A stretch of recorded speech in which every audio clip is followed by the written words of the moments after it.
آگے کی حکمت عملی بنائے گی تو یہ تو پھر دیکھنا ہوگا۔ مگر علیمہ خان نے واضح کیا ہے کہ اگر ملک میں رائج ظلم کے خلاف کھڑے نہ ہوئے تو ہر پاکستانی کو فکر کرنی چاہیے کہ کل کو کوئی بھی انہیں اغوا کر سکتا ہے یا پھر جیل کے اندر بند کر سکتا ہے، کیونکہ عدالتیں بے معنی ہو چکی ہیں اور انہیں جو حکم اوپر سے ملے گا یہ وہی سزا سنا دیں گی۔ تو اب عدالتوں نے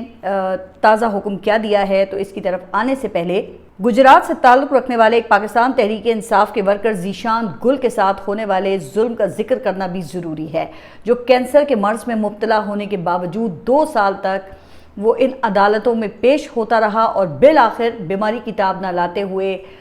وہ اس دنیا سے چلا گیا، اور آج اس کی وفات کے 1.5 سال بعد عدالت نے ذیشان گل کو دیگر ورکر سمیت بے گناہ قرار دیتے ہوئے باعزت بری کر دیا۔ اب ذرا آپ یہ بتائیے کہ یہ بوسیدہ عدالتی نظام کے منہ پر تماچا نہیں ہے تو کیا ہے پھر؟ اچھا، اس حوالے سے علیمہ خان نے مطالبہ کیا ہے کہ جج کو چاہیے کہ پاؤں پکڑ کر اس کے گھر والوں سے معافی مانگے اور اپنے عہدے سے استعفیٰ دے، کیونکہ جج کے حکم پر اسے اسٹریچر پر عدالت لایا جاتا تھا۔ بہرحال ظلم کا حساب کہیں نہ کہیں تو لیا جائے گا، کیونکہ کفر کا نظام تو چل سکتا ہے لیکن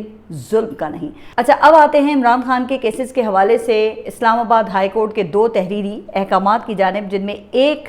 حکم القادر ٹرسٹ کیس کی حالیہ سماعت کے بارے میں ہے، اور صورتحال یہ ہے کہ جسٹس ڈوگر القادر کیس میں ٹرائل کورٹ کے فیصلے کے خلاف اپیلوں کا جلد از جلد فیصلہ کرنا چاہتے ہیں۔ سزا معطلی کی جو درخواستیں ہیں وہ پہلے ہی مسترد کر چکے ہیں، جبکہ پاکستان تحریک انصاف چاہتی یہ ہے کہ پہلے سزا معطلی کے فیصلے کو سپریم کورٹ میں چیلنج کرے، چونکہ پاکستان تحریک انصاف کے لوگ کہتے یہ ہیں کہ جس سپیڈ سے جسٹس ڈوگر جا رہے ہیں نا، تو لگتا یہ ہے کہ بہت جلد وہ ٹرائل کورٹ کا فیصلہ برقرار رکھنے کا فیصلہ دے دیں گے، جس کے بعد پھر اگلا فورم وہ آئینی عدالت ہے، جس کے سامنے ابھی تک پاکستان تحریک انصاف وہ پیش ہی نہیں ہوئی ہے۔ لہٰذا اس کشمکش میں حالیہ سماعت کے دوران عمران خان کے وکیل نے 15 دن کی مہلت مانگی تھی تاکہ اس دوران سپریم کورٹ میں سزا معطلی اور عمران خان کی ضمانت کے کیس پہ کارروائی وہ آگے بڑھے، لیکن سپریم کورٹ نے اس پٹیشن پہ اعتراض لگایا ہوا ہے۔ اب اس تناظر میں جسٹس ڈوگر کی عدالت نے ایک عبوری حکم جاری کیا ہے، جس میں کہا یہ گیا ہے کہ لطیف کھوسہ کی درخواست پہ سماعت ملتوی کی گئی ہے، اور مزید یہ کہ لطیف کھوسہ نے آئندہ سماعت پر التوا نہ مانگنے کی انڈرٹیکنگ دی ہوئی ہے۔ اس لیے عدالت واضح کرتی ہے کہ اس کیس میں اب حتمی مہلت دی جا رہی ہے، لہٰذا آئندہ سماعت پر بھی اگر اپیلوں پر دلائل نہیں دیے گئے تو مزید کیس ملتوی نہیں ہوگا، اور نیب کو سن کر اور جو دستیاب ریکارڈ ہے اسے دیکھ کر اپیلوں کا فیصلہ کر دیا جائے گا۔ اچھا، اب آئندہ سماعت وہ کب ہوگی تو اس کا تحریری حکم نامے میں کوئی ذکر نہیں ہے، اور اس کا اعلان رجسٹرار کے ذریعے ہی کیا جائے گا۔ خیر، عمران خان کی قید تنہائی تو ختم نہیں ہوئی، لیکن لگتا یہ ہے کہ موجودہ رجیم کے ساتھ ساتھ خیبر پختونخوا حکومت نے بھی اس کا فائدہ اٹھانا شروع کر دیا ہے۔ جی ہاں، ابھی گزشتہ روز میں نے خیبر پختونخوا اسمبلی اراکین اور ان کی فیملیز کو دی جانے والی مراد کے قانون پر بات کی تھی، جس کا اب یہ گیزٹڈ نوٹیفیکیشن بھی جاری ہو گیا ہے، مگر اب صوبائی اسمبلی سے پاس کردہ ایک اور قانون وہ سامنے آ گیا ہے، جو سراسر عمران خان کے ویژن یا آپ کہہ لیں کہ ان کے نظریے کے خلاف ہے، اور یہ قانون ہے صحافیوں پر پابندی، قید اور جرمانے کا قانون، جو کہا یہ جاتا ہے کہ 30 اپریل کو اضافی ایجنڈے کے طور پہ پاس کروایا گیا اور اتنے عرصے تک اسے چھپا کر رکھا گیا، جس سے ظاہر ہے کہ بدنیتی کا اندازہ کیا جا سکتا ہے۔ اب ایسے ہی قانون سازی یا قانون سازی کی کوششوں پر ہم پنجاب حکومت کو شدید تنقید کا نشانہ بنا چکے ہیں نا، اب لگتا یہ ہے کہ خیبر پختونخوا کی حکومت بھی اسی راہ پر چل پڑی ہے اور اندھے اختیارات حاصل کر کے آزادانہ سوچ اور رائے کا جو راستہ ہے وہ روکنے کی کوششوں میں یہ مصروف ہیں۔ اچھا، ویسے یہ بات میرے لیے بھی حیران کن تھی، لیکن جب میں نے اس بل کے مندرجات دیکھے تو میری حیرانی وہ تشویش میں بدل گئی۔ اب اگر اس بل کی ہوش ربا جو تفصیلات ہیں اس کے اوپر آپ نظر دوڑائیں تو اس کے تحت اسپیکر کو لامحدود اختیارات دے دیے گئے ہیں، انہیں تنقید سے پاک صاف ایک اوتار بنا کر پیش کیا گیا ہے۔ اب اسپیکر جو ہیں وہ کسی بھی صحافی کو اسمبلی کی کارروائی کی کوریج سے روک سکتا ہے اور خاص مدت تک اس کے اوپر پابندی بھی عائد کر سکتا ہے۔ اچھا، پھر اسپیکر کو یہ اختیار بھی دے دیا گیا ہے کہ وہ ایوان کی کسی بھی کارروائی کو شائع کرنے یا نشر کرنے سے روک سکتا ہے، اور اگر کسی نے خلاف ورزی کی تو اس شخص یا صحافی کو 6 ماہ تک قید اور 10 لاکھ روپے تک جرمانہ کیا جائے گا۔ پھر بل میں مزید کہا گیا ہے کہ اگر کوئی صحافی یا ادارہ اسمبلی کارروائی کو توڑ موڑ کر رپورٹ کرے گا تو اس کے خلاف کارروائی کی جائے گی اور صحافی کو 3 سال تک قید اور 3 لاکھ روپے تک جرمانہ کیا جا سکے گا۔ اچھا، اسی طرح اسپیکر پر تنقید کرنے والوں کے لیے بھی 6 ماہ قید اور 10 لاکھ روپے جرمانہ ہے۔ اس کے علاوہ کسی کمیٹی کی رپورٹ اسمبلی میں پیش ہونے سے پہلے نشر یا شائع کرنے پر 3 ماہ قید اور 3 لاکھ روپے جرمانہ ہے۔ اب یہاں تک کہ تحریک التوا جو اسمبلی کا معمول کا بزنس ملتوی کر کے کسی ارجنٹ پبلک ایشو پر بات کرنے کے لیے ہوتی ہے نا، اب کہا جا رہا ہے کہ تحریک التوا بھی آپ پیش ہونے سے پہلے رپورٹ نہیں کر سکتے، اور اگر کی تو 1 ماہ قید اور 1 لاکھ روپے جرمانے کے لیے تیار ہو جائیں۔ اب مجھے نہیں پتا کہ اس قانون کو پاس کرنے سے پہلے کسی آئینی ماہر سے مشاورت بھی کی گئی تھی یا نہیں، کیونکہ بظاہر اس میں کئی شکے وہ آزادی اظہار کے آئینی حق سے متصادم ہیں۔ بھلا آپ کسی کو اسپیکر کے رویے کے خلاف تنقید سے کیسے روک سکتے ہیں بھائی؟ پھر دوسرا یہ کہ اسمبلی میں ایک استحقاق کمیٹی وہ پہلے سے ہی موجود ہوتی ہے جو کسی بھی رکن یا اسمبلی کے استحقاق کی ضمانت دیتی ہے، تو اب اس کی موجودگی میں کسی اسپیشل قانون کی ضرورت آخر کیوں پیش آ گئی؟ تو اس سے پھر دیکھیں ایک یہی تاثر ملتا ہے نا کہ عوامی جواب دہی سے فرار کا راستہ ڈھونڈ لیا گیا ہے۔ اچھا، شوکت یوسفزئی جو ہیں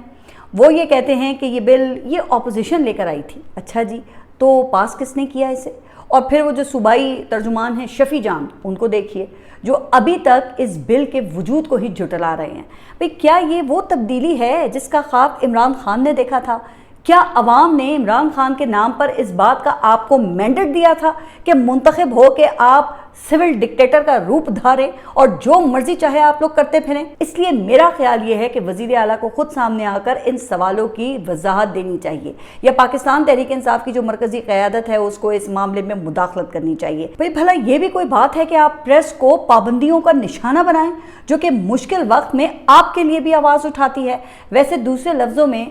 یہ اپنے ہی ہاتھ کاٹنے والی بات ہے جس کی بھرپور الفاظ میں مذمت ہونی چاہیے اور فوری طور پہ اس قانون کو واپس لینا چاہیے، ورنہ اس سے پہلے بھی پھر کئی ڈکٹیٹر آئے اور گئے، لیکن ایسے قوانین وہ نہ پہلے برقرار رہ سکے ہیں اور نہ آئندہ رہ پائیں گے۔ اس سے پہلے کہ ملک کی کوئی عدالت اس پہ کارروائی کرے تو میرا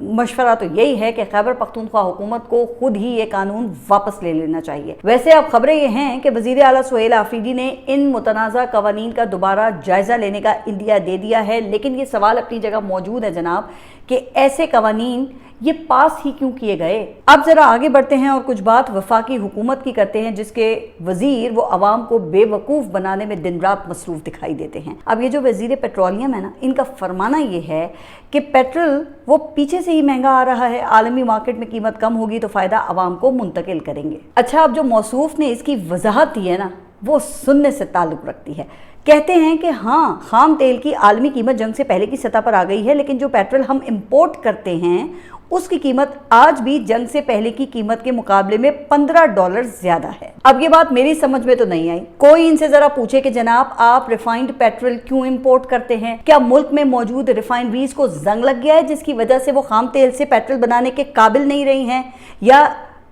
اس خریداری میں بھی کوئی کھانچا ہے؟ ویسے کیا یہ بھی کوئی کرنے والی بات ہے؟ بلکہ یہ تو اپنی نالائکی کا اقرار جرم ہے۔ اچھا، پھر وزیر موصوف یہ بھی بتائیں کہ اگر پیچھے سے پیٹرول مہنگا آ رہا ہے تو آگے سے آپ پیٹرولیم لیوی ہی کم کر دیں، لیکن وہ آپ سے ہوگا نہیں کیونکہ اس سے آپ کی سانسیں بند ہو جائیں گی۔ اب عوام کو تو یہ ریلیف دیتے نہیں ہیں، لیکن دوسری طرف جو آئل مارکیٹنگ کمپنیز ہیں نا وہ اس نااہل حکومت کو چونا لگانے میں لگی ہوئی ہیں۔ اب سینٹ کی کمیٹی میں انکشاف یہ ہوا ہے کہ ایران امریکہ جنگ کے دوران کچھ آئل کمپنیاں ٹیکس چوری میں ملوث پائی گئی ہیں، اور اس حوالے سے کسٹمز حکام نے کمیٹی کو بریفنگ دی ہے جس میں ان کا کہنا تھا کہ جنگ کے دوران لیوی کی شرح میں بہت زیادہ اتار چڑھاؤ ہوا، تیل کمپنیوں نے سامان اٹھا لیا اور ڈیوٹی ادا کیے بغیر مقررہ قیمت پر بیچا، اور جب لیوی کی شرح کم ہوئی تو ادائیگیاں کر دیں، اور یہ معاملہ تب جا کر پکڑا گیا جب اوگرا کے سامنے ان کے سبسڈی کے کلیمز آئے۔ تو اب کتنا ٹیکس چوری ہوا اس بارے میں حکومت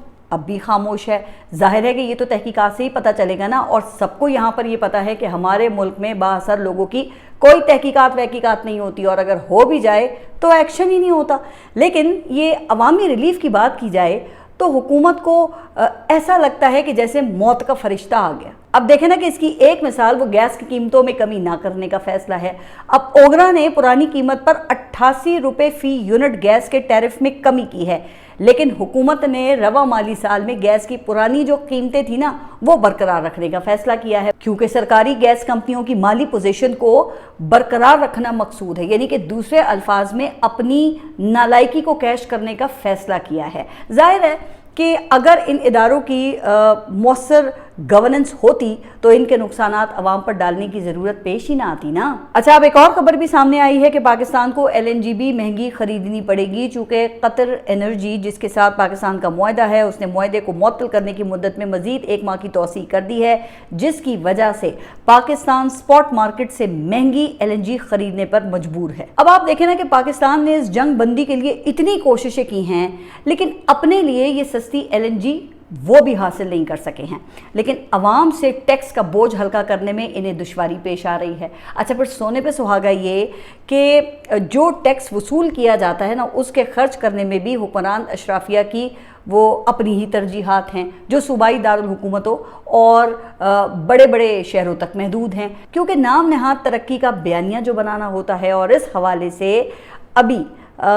جو ورلڈ بینک ہے اس کی ایک رپورٹ سامنے آئی ہے جس کے مطابق حکومت نے لاہور کے رہنے والوں پر فی کس 31,000 روپے خرچ کیے ہیں، جبکہ پنجاب ہی کے دوسرے اضلاع میں یہ ایوریج 7,000 فی کس بنتی ہے، یعنی کہ لاہور پر دیگر اضلاع کے مقابلے میں 4 گنا زیادہ خرچ کیا گیا ہے۔ اب اس سے دیکھیں، آپ خود اندازہ لگا لینا کہ پھر انسانی ترقی اور انفراسٹرکچر ڈیولپمنٹ میں پائی جانے والی عدم مساوات بھئی یہ کیسے کم ہوگی جب حکمرانوں کو تخت لاہور سے باہر کچھ نظر ہی نہیں آتا۔ اچھا، بلوچستان میں دہشت گردی کی نئی لہر نے جنم لیا ہے، اور آج DG ISPR جنرل احمد شریف نے پریس کانفرنس کرتے ہوئے انتہائی افسوسناک اعداد و شمار پیش کیے ہیں۔ ان کے مطابق زیارت کے حملے میں پہلے 9 پولیس اہلکار شہید ہوئے، اس کے بعد آپریشن کے دوران مزید 18 پولیس اہلکار شہید ہوئے، جبکہ آج BLA کے خلاف کارروائی میں 11 فوجی جوان بھی شہید ہوئے۔ 3 روز میں بلوچستان کے مختلف واقعات کو ملا کر شہداء کی مجموعی تعداد 42 بنتی ہے، اس کے علاوہ 54 دہشت گرد بھی ہلاک کیے گئے۔ یہ ایک انتہائی افسوسناک صورتحال ہے، اور DG ISPR کے مطابق ان حملوں میں بھارت کا ہاتھ ہے، اور افغان طالبان رجیم ان کی سہولت کاری کر رہی ہے، اور انہوں نے دہشت گردوں کے خلاف مزید کارروائیوں کا اندیا بھی دیا ہے۔ تو اب دیکھنا یہ ہے کہ کیا بلوچستان میں آنے والے دنوں میں کوئی بڑا آپریشن ہو سکتا ہے، لیکن جناب سوال یہ بھی ہے کہ بلوچستان حکومت سے جواب دہی کون کرے گا؟ وزیر اعلیٰ سرفراز بگٹی کی کارکردگی کا احتساب وہ کون کرے گا؟ وہاں موجود اتنی بڑی کابینہ سے سوال کون پوچھے گا؟ اور وزیر داخلہ محسن نقوی جن کے راج میں اسلام آباد میں لوگ چوری، ڈاکوں اور یہاں فائرنگ سے محفوظ نہیں، لیکن وہ مطمئن ہو کہ آپ دیکھیں کہ پوری دنیا کے مسائل حل کرتے پھر رہے ہیں، کیا ان سے بھی کوئی جواب دہی ہوگی؟